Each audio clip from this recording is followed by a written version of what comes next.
So this is very chalk. Yeah, and there's more chalk. So this is based on a paper that I wrote more than like a year ago, and thanks for the invitation, by the way, for that. And I have never had a chance to talk about it because it's always about, the conference are always about stringy topics, so I never got a chance. So I saw that you had on the title, the space-time, the word space-time on it, so I'm going to use that as a chance to talk about what could be borderline fractal stuff, but we'll see how it goes. So So the basic setup. So the title of my talk was Lorentz invariance versus principle of equivalence, and so I'll start off by talking about how how gravity is formulated in general. So I'll think of, for the purpose of my talk, or gravity will be a manifold and space-time, a connection, and a metric. This is how generalizations we know is formulated in the language of these three ingredients. And the principle of equivalence is a statement that if you have so the principle of equivalence is basically the statement that there exists coordinate systems.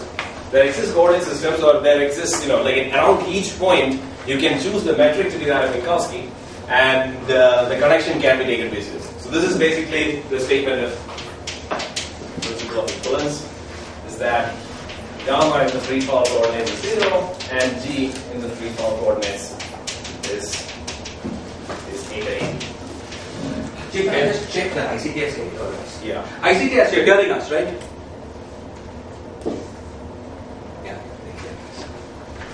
There's no response whatsoever, so they must be hearing us. Okay. We can hear you. Yeah, we can hear you. Okay. Thank you. So, okay. But it could be better, definitely. But yeah, we can hear you. Okay. The voice could be better, the visual could be better. The audio could be better. I'll get Kapil and see if we can do anything. Why don't you continue anyway? Yeah. So shall I go? Okay. So yeah. So this is the basic setup. I mean, as I said, so this is any point, anywhere you have any questions, please ask me, because as I said, this is the first time I'm giving this talk. So so this is our basic setup, and what we want to do is what my motivation for trying to fiddle around with this was coming from a stringy angle, which is based on higher spins and so on. But I think as the basic idea here is that the way in which this is realized in Einstein's gravity, what happens is that you take the derivative of the metric is 0, and then this implies that the connection is 0.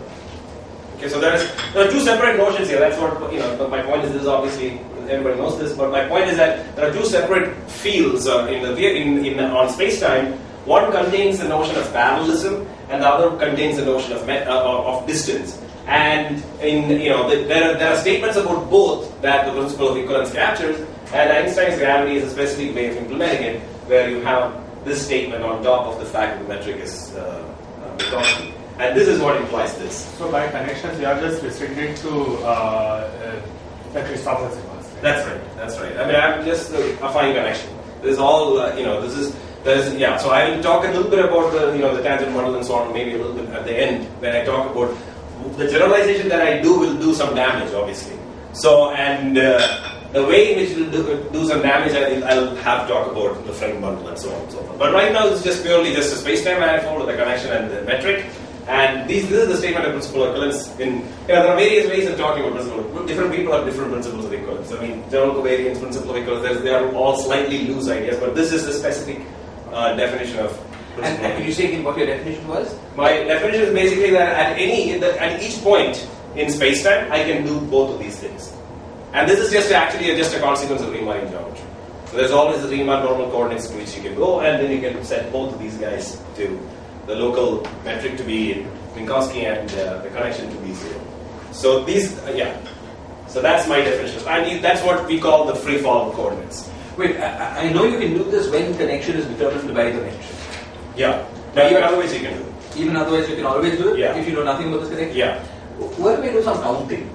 the connection seems to be a 3-index object. Yeah. Number of So it's basically the claim is that there is a you can do the first. So it's a Taylor expansion of in the coordinates, right. And the claim is that I can do a Taylor expansion such that the first two things can be fixed in this way. And this is you just use how the connection transforms, and you use the fact that Exactly. it also comes from derivative. Exactly.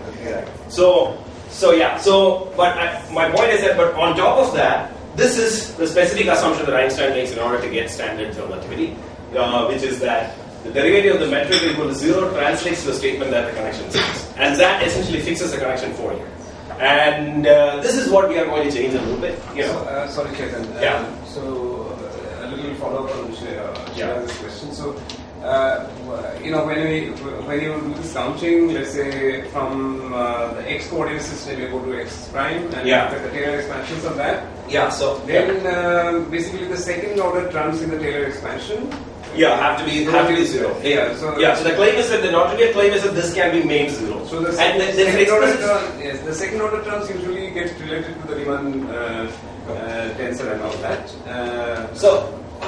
Well, I mean, Riemann a little bit more, but I'm sure that this statement is correct. Yeah. So the point is, you can. So what do we want to do? So what we want to do is that we want to go to a coordinate system. So x to, let's say, x prime, and you start with a generic metric g, and you want to do you want to make sure that this coordinate transformation that you're doing has enough stuff in it to guarantee that both these conditions can be satisfied.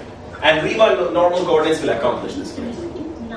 So I mean, I think it's, you can just write it down. I mean, in real time, I don't know whether I can do it, but the point is, essentially, what you're doing is you do a coordinate transformation which multiplies the metric.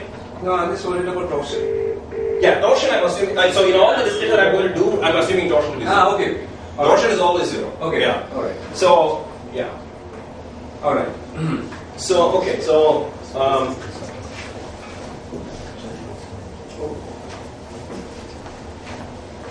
Okay. So anything else? Okay. So the way in which this is realized in standard gravity is in this way. Okay. So you can think of this. So the statement that the connection is determined in terms of the metric is is basically the so-called negative beta condition.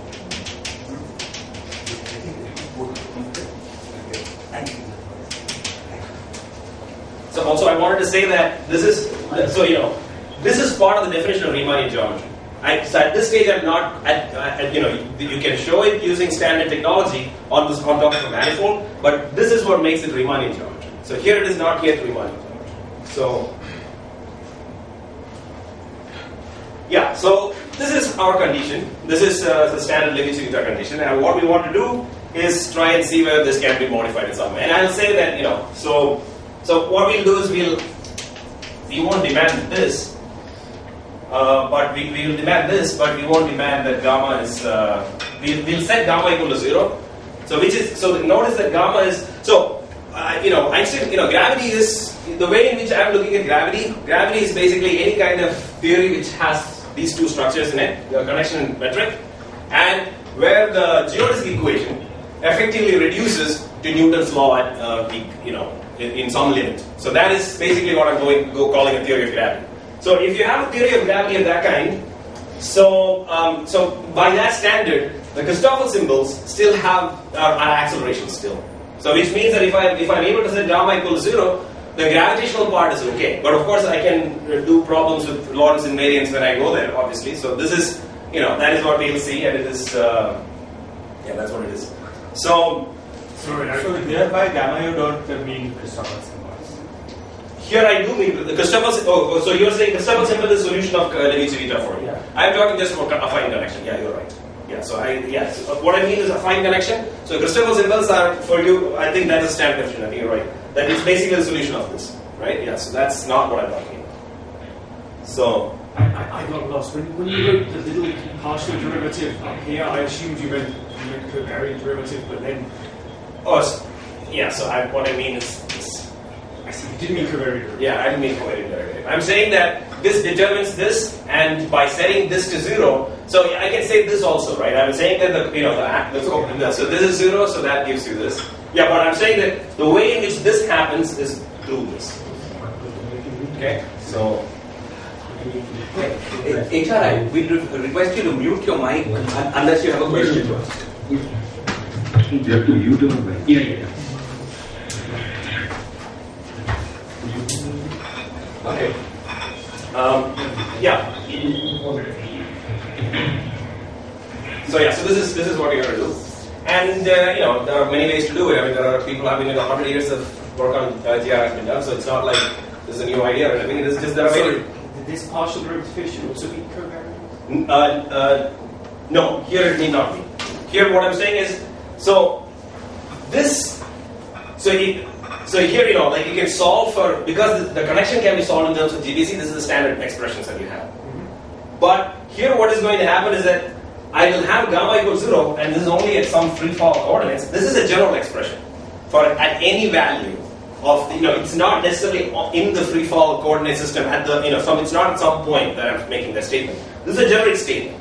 Here what I'm saying is that DAG is not necessarily 0 at the locally, but connection can still be 0 locally, and that's enough to guarantee the statement that it is free fall.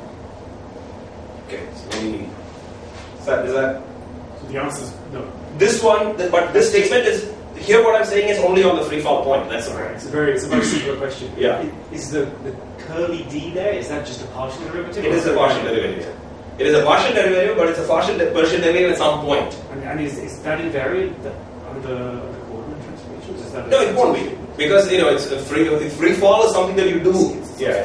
So it's a specific frame, and in that specific frame, this need not be 0, but in that frame, this will still be 0, and that's enough to guarantee the principal of equivalence. That's what I'm saying. So Chethan, you are relaxing the Levi-Civita condition, is that? That is correct. Yeah, I'm relaxing the Levi-Civita condition, but even if I relax it, it will be in such a way that the connection, in principle, the gamma can be 0 at some point. So this is the okay. So I mean, it's it's a little bit cute, the end result of what you do. It's not like, I mean, I have comments about maybe I'll have something to say about Rishi or Darkman or something in the optimistic scenario, but at the moment it's just yeah. So the way in which we do this, so this is the standard way in which we implement this. That the Krishnan symbols come as solutions of this, and we would like to generalize this. But this condition is actually very balanced in the sense that number of the number of components that this guy has is exactly the same number of components that will be determined through an equation of this form. So it's very precariously balanced. So in the hope of getting this as from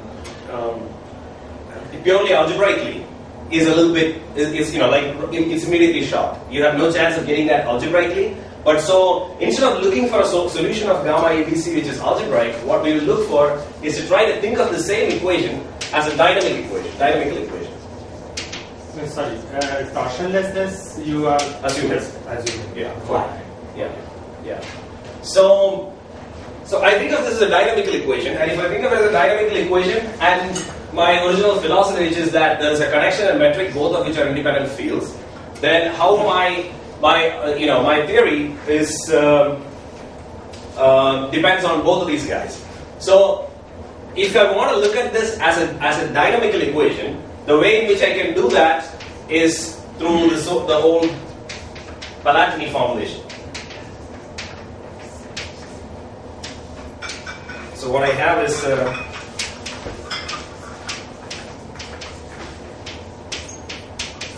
when I think of the metric, think of the action as both the function of the metric as well as the connection. Okay, so now the connection and the metric are both independent fields, and I can, if I choose this particular action, I end up getting the Levi-Civita condition as an equation of motion for the connection. So the point here is that this is a dynamical equation, and essentially this statement is a choice of the action. That's what it reduces to here. Okay. So if once I make the choice of the action, then this Levi-Civita condition follows an equation of motion, and then I can, then the Einstein equation follows by plugging that back into the metric equation here. So that's the setup. And this is in principle we can use as a point of departure for generalizing things which are of this form. Okay, so we can try to have more general connections which have theories of this instead of looking at theories this particular theory, this is a specific choice of action. So looking at the specific theory, we can try to generalize it, and then you can in principle have more general theory. So this is the you view this equation as a dynamical equation for what the Christoffel symbol. So so all of this thing I'm trying to think of theories as theories of both connection and metric, and I want to demand that so those are both independent fields. So if I solve for it and plug it back in and vary, then you get Einstein's equation directly, or I can solve both vary both with respect to both of them separately, and then I get two separate equations together which imply Einstein. Because the Christoffel symbols appear linearly, so it's more like a constraint equation. Yeah, so but that philosophy applies. Here, for instance, you can see that this is just, this gamma is algebraically determined by the derivatives. So that was my point. Because in this particular case, it gives me algebraic equations, but, for instance, if you had, the Balachny approach would not apply if you had a different theory, where you had, like, for instance, higher order corrections, R square or something like that. So then if you vary with respect to gamma, you will get differential equations for gamma, and then this same thing will not work. So the point of Einstein's equation is very special in that sense, and we'll see that the generalization that I'm going to do also have analogous structures. So in a sense, it's like the theories that we'll end up with will be like, so what I want to do is so what I have done is if you instead of looking at just metric, you also include higher rank fields. So instead of this, you'll have higher rank fields here, like higher. The way in which I came to it was through higher spin theories. So if you add higher rank, but in the end it is nothing like a higher spin theory. It is like it's diffeomorphism invariance is still very much symmetric. So there's no higher gauge invariance or anything like that. Well, the point is, it came. So you have like these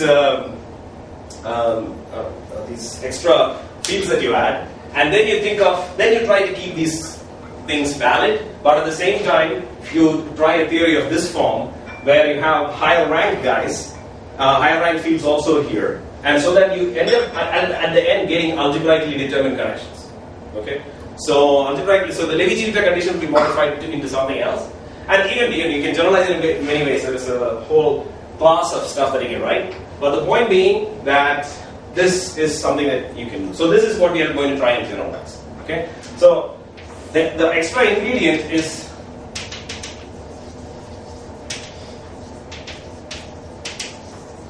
higher rank.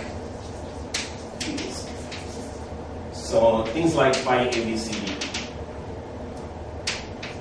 So higher rank symmetric, fully symmetric guys. So these are the kind of fields that I also have on top of this. So it will be this. The theory will be the space-time, connection, metric, and then a bunch of higher rank fields. And metric is just one of the fields in the thing. So again, you can see that I'm sacrificing Lorentz invariance, or at least going in the direction of breaking Lorentz invariance. And that will be, I will not have much to say about it, but I'm also not 100% sure that this can, it's totally problematic, so we'll talk about it at the end. So this is what we are going to add. So this is the structure. So we want to see theories which generalize. Chethan, so this Hilbert-Balachny thing, so it's in three-dimensional gravity, so it's pretty similar to Witten's Chern-Simons formulation of gravity, especially if it is gravity in ADS. Right. Then it's Chern-Simons of there's two connections A and A bar, and you define A minus A bar as the K bar and E, and the A plus A bar as the spin connection. Right. Mm-hmm. And there you get the equation from the Chern-Simons thing that it's dE plus omega wedge E equal to 0. Right. And then of course you get the curvature two form as being given by dE plus omega wedge omega, etc. Now, so I'm just trying to connect to that. So are these like matter fields coupled to those Chern-Simons things? Or? In that, but first of all, this works in all dimensions. So it is. So this is there it's somehow written in the language of the frame bundle. It's I don't know. So the translation there only works. That's for pure gravity written in the frame-like formulation in 2 plus 1 dimensions. This works in any dimensions. You can couple matter if you want, of course, but this particular equation will change. That is not often emphasized. This particular equation changing means that dE plus omega wedge E equal to 0. That will change, right? So dE plus. So what does it? this equation comes in a slightly roundabout way in this construction. It is not, even if you vary this equation, you have to do some jugglery to get this. So I have, if you just vary with respect to the metric, you'll get Einstein equation straight away. With the RAB just purely a function of gamma. Because the Ricci tensor only contains information on gamma. It doesn't contain anything about the metric. Even though we are used to thinking about it in terms of the metric, but it's just purely, if you have the connection to the Ricci tensor and Riemann tensor completely. That's true, but that's true of the Cartman structure equation also. There also it's just d omega plus omega with e equal to right. So I mean tensor. So you have to validate the Chern-Simons equation. I mean, this dE plus omega with e equal to 0. So, yeah, I think what I'm violating is the parallel transport condition of the field lines. That's what I'm violating. So this is no longer 0 in my theory. So essentially what I'm saying is that my light cones, so in one way of the way in which I violate Lorentz invariance is, of course, the theory that I write down will ultimately be diffeomorphism invariant because I'm starting with such a starting point. But the thing is that I will violate Lorentz invariance in the sense that my trajectories will go outside the local light cone, far away. So I'm actually not 100% sure how to, what is the experimental signatures of that sort of Lorentz invariance. Because people like, the Wikipedia page, for instance, which is my only source of information about this, is that what it says is really that, most of the tests of Lorentz violation are related to explicitly breaking terms, for instance, in a Lorentz invariant theory. But it's purely at the level of just a metric. So, at the level of like a quantum field theory. So, you can write down a quantum field theory which is in flat space, which has Lorentz breaking pieces, and then it's really a UV breaking, which just becomes worse as you come down to IR. But what I'm saying is a little bit, I'm not sure that it is, what is the immediate translation, I'm not very clear on. So the point is, once you badly propagate the propagated signal will go outside of the light cone of the metric that is defined here. So it's a little confusing. But what I think what you are saying is basically kind of the point in the sense that this is what I'm going to sacrifice. So yeah. So and again, this is essentially the same statement. If essentially the same statement is what this is. That this is what guarantees that your local signals stay inside the light cone everywhere. So if we break that, then that goes out. So these two are essentially the same thing. If I kill this happens. So yeah. So if you're doing this exercise, in 3 dimensions, right? Then you'll not get the Chern-Simons in general because you're breaking that. Breaking what? Then mu A is not equal. So in generally, the covariant derivative of the Wilbine is not 0, and therefore in 3 dimensions, that's right. You're not looking at Chern-Simons. Yeah, the standard translation of Einstein to Chern-Simons will not work. Will not. Yeah, so it will not work. Yeah, or just using additional matter field kind of object. Yeah. Highlight fields. So but yeah, I have thought about it, but this is 1 year ago. But I am not. Maybe what I just said to you, maybe it could be wrong. I'm not 100% sure, but I'll talk about it. So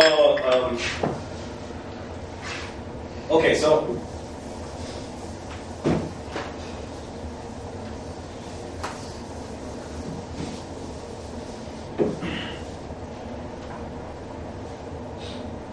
Yeah, so the way in which we can try to do that, so since my goal is to have like a generalization of metric with together with some other higher rank fields, and a theory of this form, a theory which has all of them appearing sort of democratically. So the connection will be there, metric will be there, and metric is just one of the fields, one of the higher rank fields. So if all of them have to appear sort of democratically, then the question becomes, so how do you write down? So the theory that I'm going to write down will have to be diff invariant. And to do that, I need 2 ingredients. One of them is I need a volume form. And the second one is that I need to be able to construct the scalar Lagrangians that I can integrate over this volume form. So these are the 2 things that I need in order to write down diff invariant actions. Okay. So what is the second? Yeah. So ability to build scalars.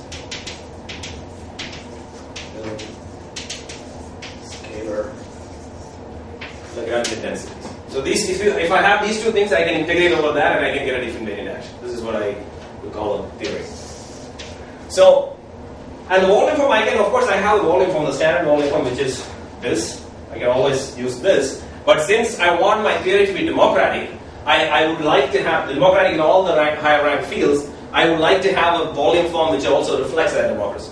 So, and the way in which, this is the standard. Let's keep it 4 for now, but it doesn't really matter. So this is the standard volume form. And the defining characteristic of the volume form is that basically this is a top form on the manifold, and what we want is under coordinate transformation, which is basically a GLDR transformation of these x's. Okay, so whenever I have that, this guy basically gets multiplied by, so let's say x prime a is lambda a dxd, where this is the GLDR coordinate rotation matrix. Okay, I mean it should really be these, something like this. Okay, so if that is the case, this will get multiplied by the determinant of that lambda. And that is what I'm compensating with this root G. So essentially I need a generalization of the determinant. That's what we want. And apparently the determinant is not something that mathematicians have really, they have various generalizations. So the thing is, determinant for a rank 2 object, like an n by n matrix, a determinant is both. There are various things which converge in the sense that there are analytic ideas of determinant, geometry I'm not sure, but algebraic combinatorial ideas of determinant, all of which converge for the rank 2 guy. But when you go to higher ranks, all of these kind of diverge. So I looked at one book which is by 3 Russian mathematicians, which is about a determinant. The title has determinants and multidimensional determinants and so on, but it doesn't seem to. It's an algebraic definition of the determinant that they're generalizing. So I don't think that, what I'm going to write is clearly known, but at the same time it is not really like, this is not really the standard thing that mathematicians call a determinant. So it's known from almost 100 years ago, but for low rank cases. I think the best way to motivate it is through this root G thing that I write, which is I'll just write it for 4 factorial. Let me write this explicitly so that you'll see that it is a completely obvious definition.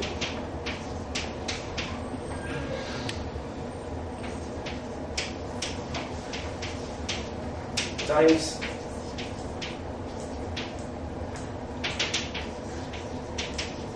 okay, so this is the definition of the determinant. And this is just epsilon symbols. There's no root G's anywhere. All of these are symbols. And the product of this, and the basic idea here is that the number of epsilons that you insert is basically the rank of the object. Okay? So you have, and this will basically transform accordingly. If you transform your metric, you transform your coordinates like this lambda, you'll precisely have some power of determinant of lambda multiplied. So all you have to do here, in order to generalize to some object which is a determinant of an R rank, a new determinant of an R rank, a generalized determinant of an R rank guy, is just this. So you have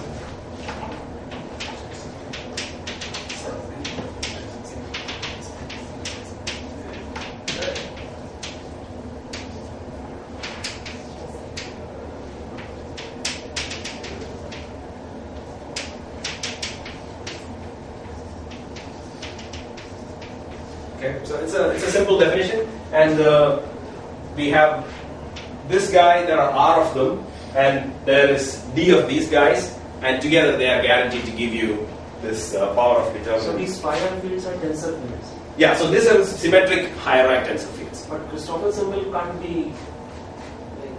So Christoffel symbols. I always mix up between Christoffel symbols. So connection is just gamma. Connection can be anything, pretty much. And he's asking, can you use a connection as one of the phi? No. These are tensors. So it's not a. This is definitely. This has to be tensor. Yeah. Yeah. So anything other than so our theories will be of this form now. We have metric and higher rank all fields. I'm calling all the fields phi, and the metric is 1 of them. And then there is a connection, which is separate. Okay. They're all symmetric tensors? Yeah, they're all symmetric tensors, yeah. So you can define this object, and this has that transforms perfectly with this, like of this. So what we have is we can define something very simple, which is, so this is a perfectly valid volume form that can be constructed just from these R rank tensors. Another way of saying it is if you put the right factors of square root g, then this thing is a scalar. Exactly. Yeah. So but the advantage of having this form is that now you can define a theory without having any metric at all in principle. So otherwise, if you're tied to having a metric if you want to integrate over this thing, if you only have a volume form coming from this. And also, I want to think of this as really as a democratic construction. So all these things, should come from. So do the scalar tensor theories of gravity fall into this category, or? So the scalar tensor theories of gravity. There are the non-existing like field like phi. Right. Scalar tensor theories of gravity is basically a kind of a dilettante gravity. Yeah, you can put it into that. I'll talk a little bit about that. Put it in this language. Yeah. So, but the thing is, see, what we are doing at this moment is a theory of just, it's all a geometric theory of matter at some level. So, if you think of phi as, phi, it's really coming at the same footing as metric. So, which means that all of these guys will go into the construction of a geometric theory. So like typically what we do when we're talking about matter is that you have a metric theory which is really like dynamically affecting the everything, and then you couple it using to matter. So and there the assumption is at some level that you have solved out, like in the way of Palatinate way of looking at it, you have to solve for the connection in terms of the metric, and then use that connection to covariantize the matter that you're coupling to this theory. So that is the picture. But here on the other hand, I'm not yet talking about how to couple matter which doesn't affect this sort of prescription. So I'm just talking about higher rank fields which affect the, this sort of thing in some way, and that's basically it. So, but yeah, so in principle, you could solve for the connection in terms of these guys, and that'll be a way in which prescription for how to covariantly couple other matter to this sort of a theory. So that's that's a little, I'll again say maybe a couple of things up. Yeah. So these phi fields themselves are not gauge fields. No, they are not gauge fields. No. Yeah. They're really like metric plus, more bigger, big higher rank versions of metric. That's what I'm thinking. No, but you don't mean that this is like higher spin gravity. No, not at all. Because the reason is I'm only constructing a diff invariant theory. So I don't think that there is any. So there the formulation is somehow in terms of gauge fields on the tangent bundle if you wish, and then so it gives you bigger gauge invariances in the theory. But here there is no higher gauge invariance that I'm aware of. I think that it is just purely diffeomorphism and that's it. So it is maybe in lower dimensions like you were saying, maybe because of these translations that exist between maybe there is some connection, but these are. No, but there will be genuine distinction if whether these phis are matter fields or gauge fields. You are saying these phis are matter fields. I mean, they don't come with their own additional gauge invariance. So what do you mean by gauge field in this context? I'm a little puzzled. Whether diffeomorphism remains the only gauge symmetry in your theory or not. I would say that is the only gauge symmetry in the theory, because the thing is that I don't have a way of writing it in terms of, I'm not writing it in terms of some Fieldline determinant and then integrating it over some d4x and so on and so forth. I don't have that sort of a language. I don't have. So this is a purely world way of writing the theory, not a tangent bundle way of writing the theory. So I don't have a clear idea of. So it's when you translate into the bulk language that in higher spin theories you have this notion of you can talk about this gauge invariance in the, it's in a different formulation. Here, I don't think there is such an immediate translation. Let me write down the theory and then maybe this question. So this is one way. So we have the volume forms, and then what we want. So you can also try various combinations of these. So in the case that you have if you also have a metric, we can just regard this as any other scalar. Any other scalar. Put the right factors of square root g, this is a scalar, you don't have to call it a metric, you don't have to call it a volume form. No, but two volume forms, their ratio is a scalar. No, but that's a dynamical statement you're making. Right? It's like just a transformational statement. It's like your Lagrangian will be a function of any scalar in the theory. Mm-hmm. In particular, it will be a function of this scalar. This is not a scalar. But with the right factors of square root g, it is, right? I think I gave you the wrong impression. So with the right, so this object, are we talking about phi r, the generalized determinant? So even with the right factors of G, but then you have to have a relation between phi, this object and G mu nu. So you have to relate it in some way. No, right. Just every time I have an epsilon, I'll put a square root. Then it's a diffeomorphism scalar. So every time you have an epsilon, you put a square root of G. Then it becomes a standard tensor. No, a standard scalar. So in scalar in what sense? I'm confused. Under diffeomorphism. Right. So that object is also a diffinvariant, but I don't see how this can be related to that, because these are two independent fields on the manifold, on the space-time manifold. Correct. One is some factor of square root G times the other. So you've got two things that you're calling volume densities. Oh, so yeah. If you divide them, clearly they transform like scalars. Right. Fine. Yeah. So I mean, you have plenty of scalars in your theory. This will be one other. Right, but that only determines, it's a determinant of the field. It doesn't determine the other legs of the field. I agree. I mean, I'm not saying that this determines everything of phi. Saying that there's no reason to give it a special name.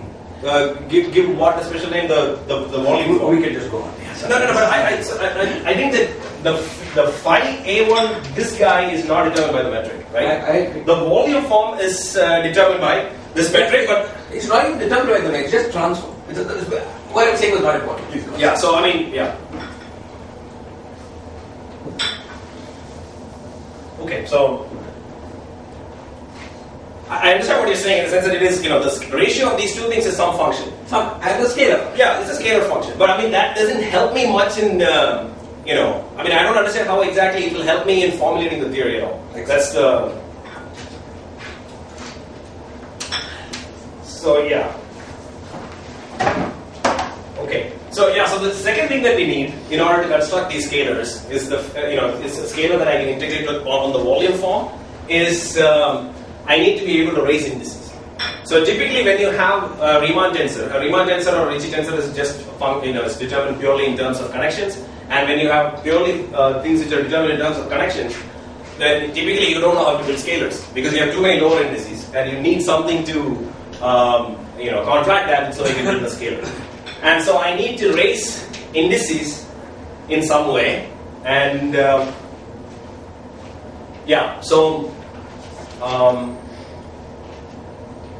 so the way in which, let me motivate this way. So this is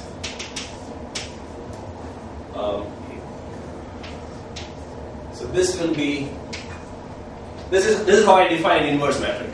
And the inverse metric is a useful object for constructing scalars because of the fact that the right hand side is a GLDR invariant. You mean the AD? AD. So this object is a good thing to have on the right hand side because this is a GLDR invariant.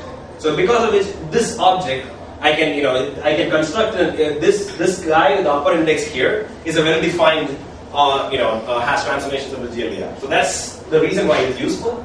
But at least immediately I can't define objects of that form for higher rank guys. So I have this, let's say, let me write it for ABC. So if I do this, a natural thing I can try is something like this. Okay, a natural thing I can try is something like this, but this is overdetermined. You can see that. So this is, all of these are assumed to be symmetric higher rank guys. And if I do this, A, B, D, E, sorry, D, E here. So this basically goes as, so if you have the number of degrees of freedom that an R rank tensor has is roughly like D to the R. This is my R. And the number of equations that you will get from this sort of a thing, it goes as D to the 2R minus 2. Okay? So each entry in this matrix is one equation. So this is the number of independent guys I have in each of these guys, and this is what I have from this side. So this is clearly not going to be enough. This is clearly an over-constrained system. So I can't define an object using anything of this kind. Okay, so that's one problem. So another way of saying the same thing is that matrix multiplication is closed because this is an n by n matrix, this is an n by n matrix, this is an n by n matrix. So this operation is closed under matrix multiplication. But here on the other hand, this is these guys are not the dimensionalities of these guys don't match on both sides. That's basically the same distance. Okay.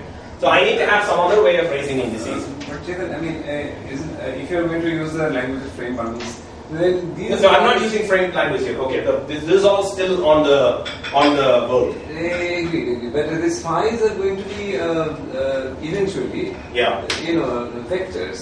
I mean, there is going to be this associated vector bundle to this trend. I mean, the inverse of this thing. So this does not make sense, right? I mean, these are. No, I mean they make sense in. So there will be an object that I construct which will have upper indices and it will be a tensor in space time. This is all I need, right? That I can construct. Well, so as long as it's a tensor what I need is to construct a tensor in space time which has the requisite upper indices so that I can construct diff scalars in space time. Which still have the interpretation of an inverse of this? No, it won't be a full inverse. But I'll have enough upper indices. So I mean, I've already constructed it in some sense, in the sense that I had an epsilon. So when I define. Okay, let me just. So I'll.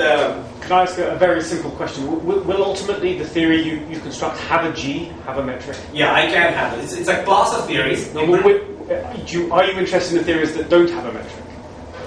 Well, interest is, right now I don't know what to do with them. So I don't know what to do with the theories that I have. So ideally, I have one specific. It's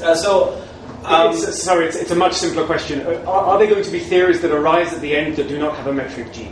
Yeah. Okay. There will be. I mean, in principle, it's certainly possible. So, okay. So one way in which I can motivate the inverse guy. So the construction of something like this the inverse of this kind is look at an expression of this form. So I can try to generalize this instead of going for an inverse which came from just inverting the matrix. Okay, and there is another simple way of looking at it, but let me go through it this way. So the way in which you define GAP in this case, you can take this to be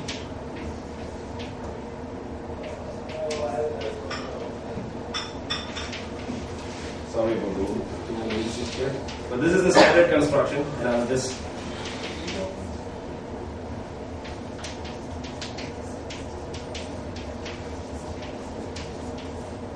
Okay, so this is my there is a factor, some factor, and this is how you get it from here by explicitly plugging in the formula for the metric indeterminate here. I can extract an expression here. Okay, so this is just standard stuff, but written with an eye for generalizing for the higher parameters. So we can now try to construct, by generalizing from here, an object of this form.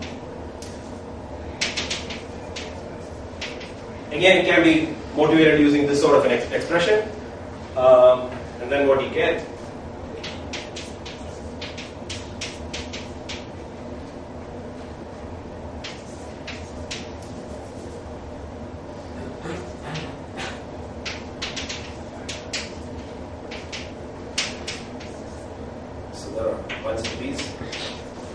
epsilon needed is C2 days. The second epsilon. A to B to C. A to B to C. Okay. So here,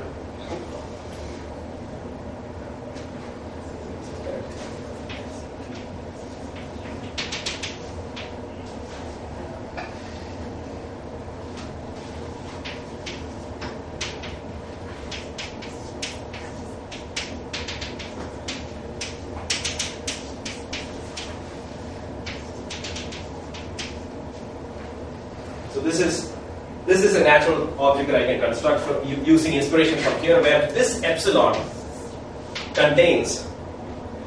This is an upper index guy, so you have the determinant that I defined earlier times epsilon 1,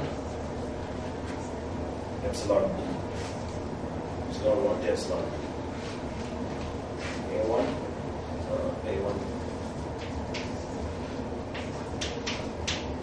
This is how I'm defining it. So, and this is a tensor. This guy is a tensor because this volume form is well defined. So I can use this. All I'm doing is basically using epsilon tensors to raise indices. That's all I'm doing. I take products of these guys, enough number of them to soak up enough of the indices, and then I have a inverse here. And the point is that that exact construction is what we call G inverse AB when the metric when the object has only is rank 2. Okay, so this construction is in a sense a direct generalization of it, but if you can also check that. Sorry, how many phi's did you have on the right hand side?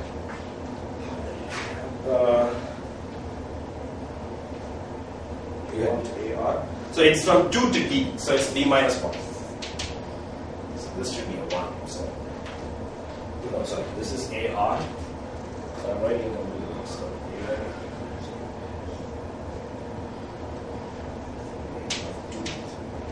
this one is AR. So here I have D minus 1 of these guys. And so I soak up all of them with that many number of epsilons, but each of the epsilons has one extra index, so in the end I have one upper index. So it's just index manipulation, that's it. So now I have, so the point about this is that this turns out to have this property.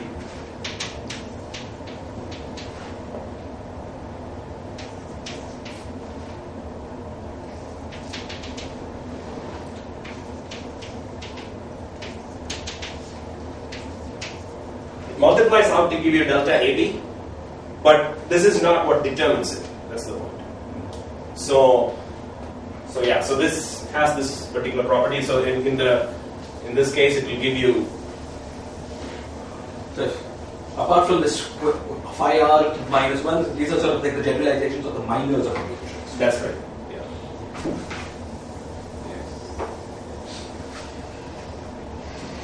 So now I have both the ingredients that I want to write down a theory with. One is I just state my, so now I can write down a general theory with a dV. So S is dV times ARI and phi ARK can be any upper lower guy, and then it has a connection in it, and the covariant derivatives of these guys. And RBV. And I don't necessarily have to have it, I can just have that.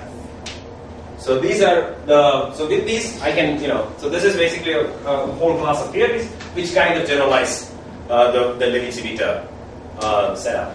And the point is, of course, you have to have some conditions. So for instance, one of the reasons why we got Christoffel symbols, which are solutions of Levi-Civita, is because the RABCD showed up linearly in the Lagrangian, and that sort of constraints will still be there in this theory. So if you take simple enough theories, you can get second order equations of motion. Of course, if you put, like, for instance, a grade A acting on this, and then that's one of your theories, one of the terms in your Lagrangian, then your equations of motion will be higher derivative and so on. So, but we can still, there is a class of theories which we can write down, which is sufficiently simple. So I have a question. In theories where you do have a metric, G, the phi with all the indices up is not what you would usually call phi with the indices up, but it's presumably related to it by the old phi multiplied by square roots of G and some scalar. So the upper index phi, right? I mean, you can think of it in terms of you will have many new functions because there will be many new scalar functions you'll have to add, like in the way, if you want to think of it in the way that Shiraz was talking about. So this upper index guys, you can start. It's a product of phis with various new scalar functions corresponding to the various ratios that you can have, and those are the things that go into this. So, but I think your general question is absolutely correct in the sense that these phis are not raised with metric guys. These are raised with using this the volume forms associated to each of their epsilons. But if you do have a metric G, the kind of Lagrangian you're considering, it can't be different from the usual kind of Lagrangian you would. No, I think it will be different. Because if you have metric and this, as I said, these are independent functions first of all, and so then you're just rearranging your theory in such a way that you get new functions inside this, but these are essentially it's a translation of one part of the information of this phi A1 up to ARK. So this is there's a determinant part of this phi or a hyperdeterminant part of this phi. That part you're trying to treat that as in some sense a scalar mode or some kind. But I didn't understand that answer, but I claim there can't be anything different in this theory that you couldn't have written down in the usual. That I disagree. Because I think that these guys will have the indices that are raised. I don't think you can raise them without putting in extra information on top of what you have in the metric. What extra information did you put in? Because, for instance, if you want to reinterpret this as G in terms of G, you'll have ratios of G with the determinant of that phi. Right? And each of them will be an extra bit of information. But there, okay, so I can write it like that, but the novelty is that it would look unusual when written in terms of the old language. No, I don't think that's the case. Because, for instance, the theory that I get, for instance, is not, a simple theory that I can write down this way is not the same thing, for example, as the standard relativity. I can't find a theory like that. Okay, so that's I can write down an example. Yeah, just a comment about that. I mean, the raising here, the guy with raised indices is not linear in the original phi dilemma. Yes. So it's a very complicated thing in your way. Yes.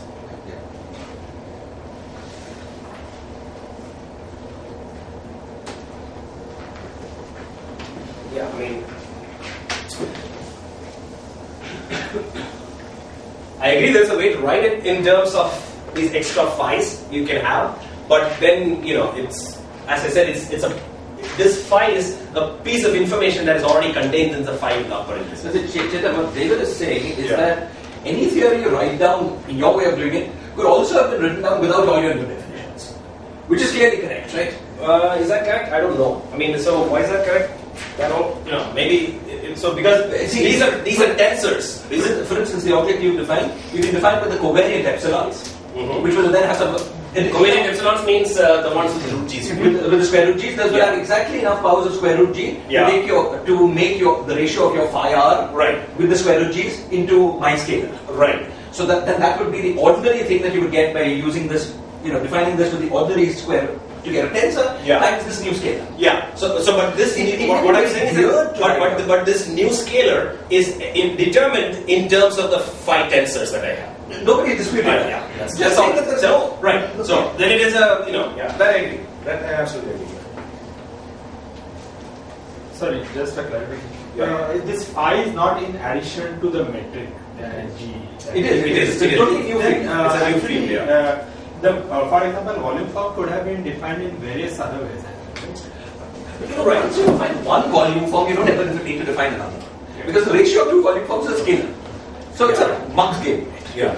So, but for instance, when you wanted to construct theories by varying your, the action with respect to the various fields, it makes sense to keep some of these guys, So, if I rescale this by the determinant of G, then what I have is I have an extra field. Okay, and that extra field, I have to keep track of how it transforms in order to do a variational principle to get the equation of motion. Here the thing is that the phi comes, let me write down one example theory. So,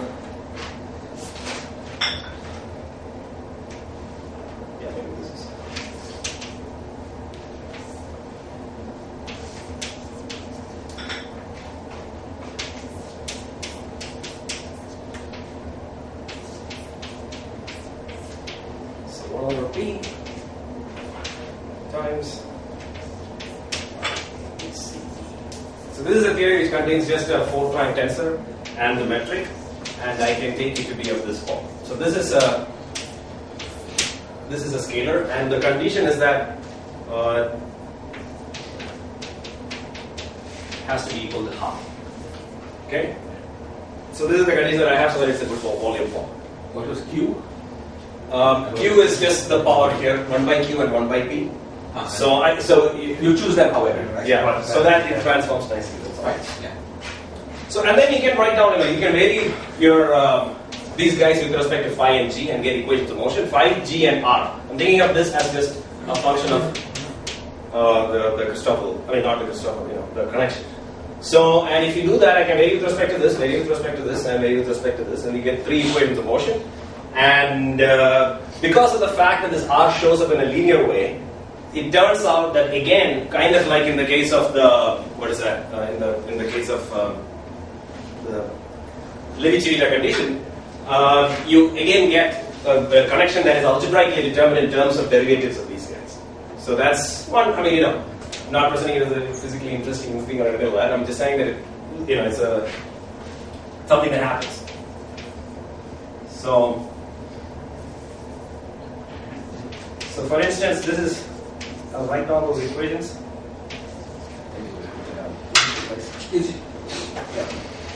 Is your phi allowed to go negative?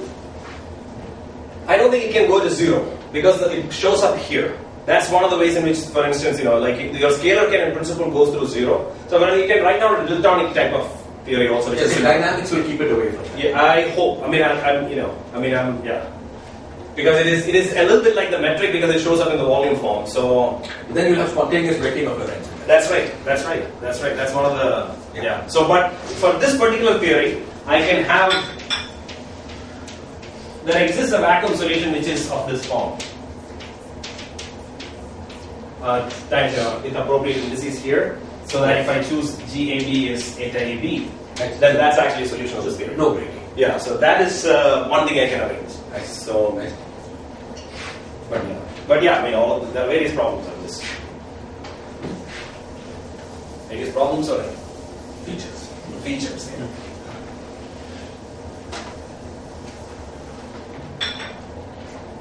Okay. Anyway, so with these I can write down the equations, and these equations you can find in my in the paper. So it's not it's like a generalization of Levi-Civita together with two equations which are kind of like Einstein's equation for the metric, but also for this guy. You want to add an Einstein term to this, or just without?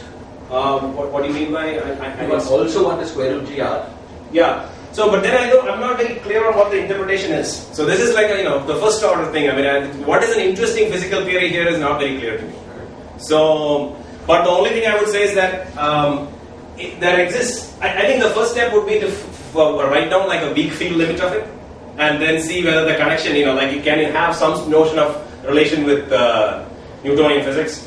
So so that depends. All of this, there's one reason why I have not worked on this after I wrote this paper 1 year ago, is because there are various things you could try, and it's not very clear which of them is a interesting thing. But as I said, this is a space-time seminar, so I should. So anyway, so this is the equation of motion. No, this is the Lagrangian, and then you have you can write down equations for both phi equation and g equation, and then there's a gamma equation. And the point about the gamma equation is that it can be inverted. It is really like there is a generalization of, and they're not very big. And the only reason I'm not writing it is because it is it's a chalkboard doc. So this you can invert and you get an expression which is quite similar, at least philosophically, to the Levi-Civita inversion of the Christopherson. So you get an expression, and then in principle that also gives a possibility that you can plug that back into this theory, and have a Einstein-Hilbert type action. I think there's a question from IISc. Yeah, Loga. Yeah, that's a question. Yeah. So the action that you've written down. Yeah. If you do a Bayes redefinition, can you make the measure the canonical measure? So then I'll have an extra field which just shows up in the measure. Yeah. And that will somehow be related to the phi's in some nonlinear possibly way. So I don't know how to do that in a useful way. But can't I just go to a different Bayes frame for the metric? A different what frame? Wild frame. Wild frame. Bayes. Okay. So it might be possible. I don't know 100%, but that's the honest answer. But yeah, so I don't think that you can just absorb the phi part, because the phi also has a contribution there, right? So if what you would like really is to go to I don't have an immediate answer. But I don't think it will work because the equations look fairly. No, but all Loga is saying is define G tilde. I understand. Yeah. As this, right? So that clearly works, right? Except that you get a new factor there. Oh, yeah. So that's what I mean. Yeah. So you can solve the equation then. Right. I mean, yeah. So also there is one thing that I did not say, which is that, for instance, if you have a field that shows up in the measure but does not show up here, then it doesn't have an equation of motion. So that's another. So, but here on the other hand, this shows up inside, so it might be harder to solve it out. So if you just rescale G, what goes wrong? It just looks like you can trivially absorb that. So if you rescale G with this, so this is a piece of this phi, right? So I'm just saying that don't touch phi. Just redefine G. G tilde becomes G Yeah, so I think that should be fine. That should be fine. But you will have equations of motion. The equations of motion will correspondingly change, but you still have equations of motion of phi and then nu g and this gamma. But what Loga was saying is that you can get rid of the phi 4 to the 1 by t by that. Yeah, I think that you can just make it square root. Yeah. I think that is possibly true. Yeah, that's a good point. But I think that's what David was also saying in the earlier class. Okay, so is that? Yes. Okay, so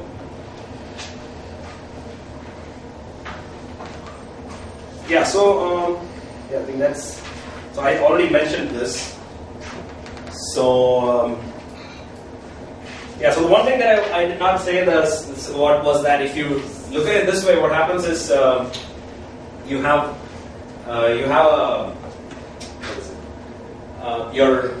you're going outside the light cone. That is the way in which the propagation changes. So at least this gamma is no longer determined in the standard Levi-Civita way. So because of which, so this is something that I don't clearly understand. Now, one reason is that if you typically Lorentz breaking, when we talk about Lorentz breaking, what we are talking about is you explicitly break some term in the Lorentz invariant action, and you think of that as at the level of flat space. But here it seems, you can write this whole construction in the language of field binds, and this still will be a scalar. But the way in which Lorentz invariance break, is not respected is the fact that like Gautam was saying, like the band propagation of the field binds is not the same as before. So how much exactly does that, maybe that can be used for dark matter, I don't know, because I don't know how much of the testing of the speed of light is actually not, and also another thing I want to say is that the action for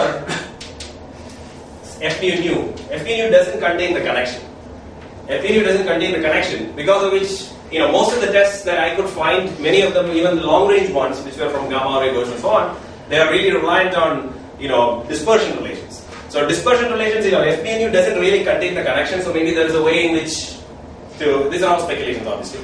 But, what is F nu? F nu is, if you want to couple it to light, because most of the tests are dispersion relations of light. So far away tests, but locally there are lots of tests. But what I'm saying is that, it's not just a local statement that is being made here. It is a question of how signals propagate outside the light cone when they move away from this point. So that is, maybe it has some use, maybe it doesn't. I don't know. But F nu does not depend on the connection, but the divergence of F nu. Right. I mean, I have to depend on. I agree. I mean, so there are, so also the thing is that it is multiplied root g. It depends on how I couple it to this sort of theory. So all I'm saying is that it is not, it's like you have to also take some sort of a iconal or something like that limit where you have particle propagation. I think that is possibly the best way in which you can translate this to a statement about light speed. So, I mean, the signals propagating outside the light cone to translate it to, something experimentally accessible. I don't know. So, yeah, I don't know. I mean, sorry, I didn't understand any of that. Are you saying that if I add extra massless fields to this theory, then those massless fields will travel within a different light cone than gravitational waves will travel in this theory? So, what I'm saying is this statement, this is not zero. Is that the same as what I just said? Yes, because I haven't coupled matter yet. So that's the thing. I mean, I don't know. So the thing is, coupling matter is a non-trivial thing here, right? Because all these volume forms or whichever way you want to look at it, it is not. You can couple it before you solve for the connection. In which case, your connection will depend on the fields that you're adding. So, like what I said is that here you have an equation of motion for connection, and that depends. If I add anything else, it will change. If we go to the Einstein frame, the connection just becomes that's right. So that's the statement. So that's an extra statement, which is that if you go to the Einstein, you change the gamma, solve it, and plug it back in, then you have a connection which is completely determined in terms of phi and g. Okay, and then you covariantly couple other stuff. Then I'm not 100% sure how exactly the propagation of light will be affected. Yeah, in this transaction, I don't think it becomes standard because the equation of motion contains phi. I see. So even then, yeah, some weird stuff.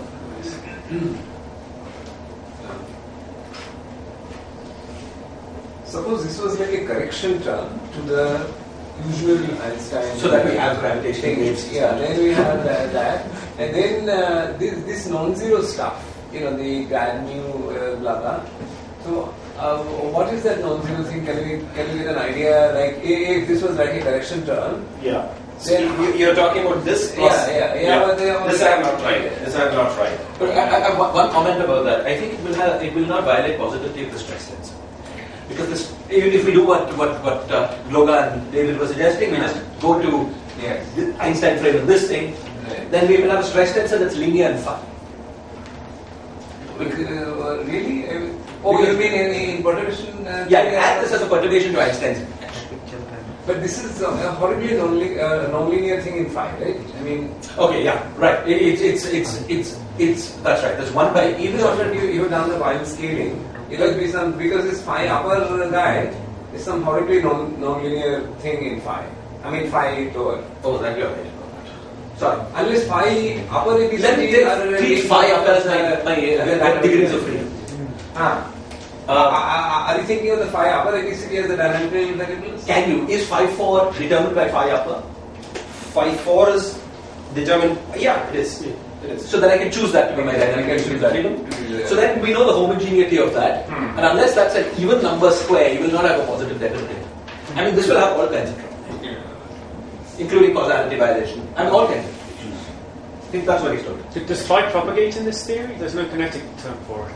I do not know.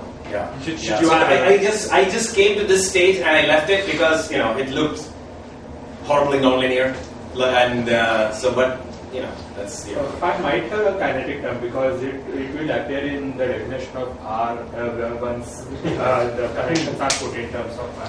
I see. Or you can add a kinetic term, Right. but still they will have trouble, I think.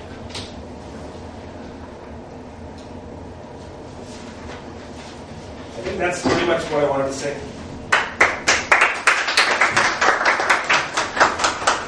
Okay, so let's start with questions from HRI.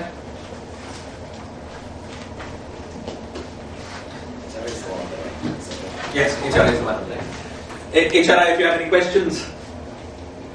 I have one question. So this is about the action that he has written down. He takes the fourth rank tensor phi, Right. and then he writes down beta using the So this beta I haven't used anywhere. I just defined it. I didn't write the equations of motion. So it just becomes a little bit more convenient to write it in terms of this object. So I have, but I didn't. So I haven't written those equations, but they exist. Yeah, so my question is the following: that can that action be reinterpreted in the following way? Suppose you have a d-dimensional theory embedded in say capital d-dimensional theory, and you interpret say G AB as a intrinsic metric in G dimension and beta AB as the induced metric, and you don't identify them initially. Okay. So can you repeat that? So can you repeat that? So you have G is your intrinsic metric, and beta is the induced metric. Induced metric from where to where? From some embedding space. So this is a Might be kind of possible. action one can write down on say T-brane world 1 theory. And I can tell you this Abu Zaid that Krishnan and Abu Zaid have written down actions of similar kind. So in their actions, these phi's are fully symmetric. No, they don't have fourth rank field, but they have a second rank field which looks more like beta that you have written down, and their P's and Q's turn out to be 1/4. So I was just wondering whether the field that you are looking at, whether they could be interpreted as intrinsic versus. I just wrote this as an auxiliary thing here. My equations of motion cannot be entirely written in terms of beta AB. So I have separate equations for G and phi, and it's just that when the connection equation that I get can be written in a slightly simpler way. I mean, even that not entirely. So this is just a mnemonic here. I'm not really saying that there exists a good translation between this language and something where beta together with so beta is, it's just in the equations of motion, it shows up in many places, so I just gave it a name, that's all it is. Right. Okay. Any other questions? More from HRA? Any other questions from HRA?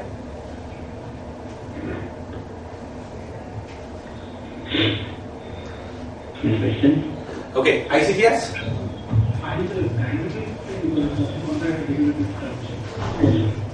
We don't have any questions. No questions for ICTS. TI part?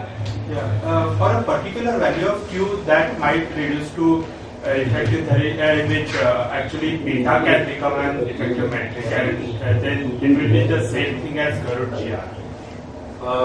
If for a specific value of Q. Yeah, Q or C.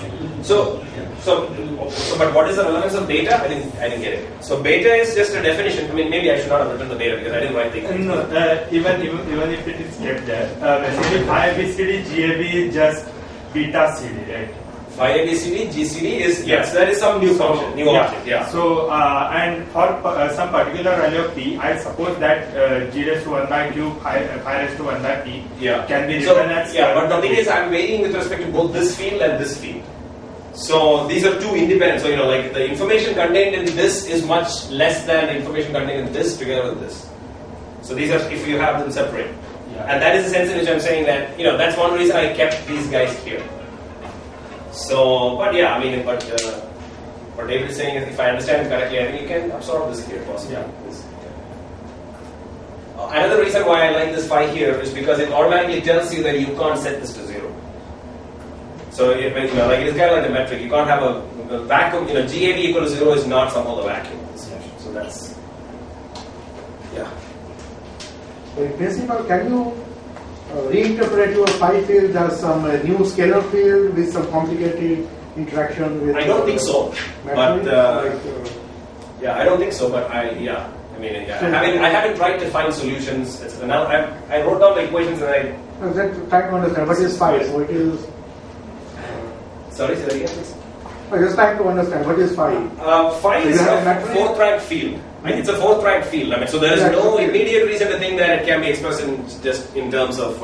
It's just some new form of matter which has complicated interactions with gravity. It's more like a geometric theory of matter rather than. Like here, both of these guys again show up in the volume form, right? It is really. So this equation looks like. Both of these equations look like kind of like Einstein-like equations. I was just thinking about this, like dark energy theories. So there are theories which modify gravity. Yeah. There are theories which introduce Yeah. additional fields, and usually there is equivalence between them. Any field where you modify the left-hand side, you can. Is it? But it's always true that such equivalences exist? Because I think that I'm somewhat sympathetic to the idea that dark matter is some modification of gravity than some. Not dark matter, dark energy. Okay. Yeah. In dark energy, usually anything you modify on the left-hand side, you can usually modify something on the right-hand side, which will give you exactly right. I mean, things. At least. I mean, you're saying that anything on the left-hand side can be brought to the right-hand side if you wish. Yeah. But there are, for instance, you don't bring TMU into the left-hand side and call it part of matter. Right. So I mean, you can always do that at an algebraic level. It's a matter of interpretation. But here you are not talking about right-hand side at all. So I haven't talked about right-hand side at all. That's absolutely right. Yeah. But again, like David was saying, you can in principle solve for this, get the connection, plug it back in, and that will be your definition of your Einstein-Hilbert-like version of this action. And then you can covariantize with respect to that. That is something that you can do to minimally couple things if you wish. So, yeah, but those are all this is the stage at which I left it. So that's all I want to say. Could you try to, as has been said many times in the talk, I mean, if you have a metric, in the end, this is some complicated action written in normal. You could also rewrite your action in some complicated way using the usual way of writing. But if you don't have a metric, there's a chance that what you have is genuinely new. So could you see if you could make could you make a theory without a metric, with just a 4 form, for instance? Yeah. And form it depends. Then it kind of says a few things about what kind of forms I can have, because I need to soak up the indices that I have. Yes. So, for instance, I think here, for instance, if I have an RC, then you might have to have higher derivatives, because if I have two RCDs here, I can do it with a 4 form. So, also one thing I didn't say is that you can also have 3 form guys, but the determinant, the way I defined it, it automatically is identically 0 for odd rank guys. So, but there is a way to get around it. There's a small technology. What will a theory without metric mean? Because in the end, you have to measure distances. Right. In So the end, you will have to define metric in terms of reinterpret some of the files as metric.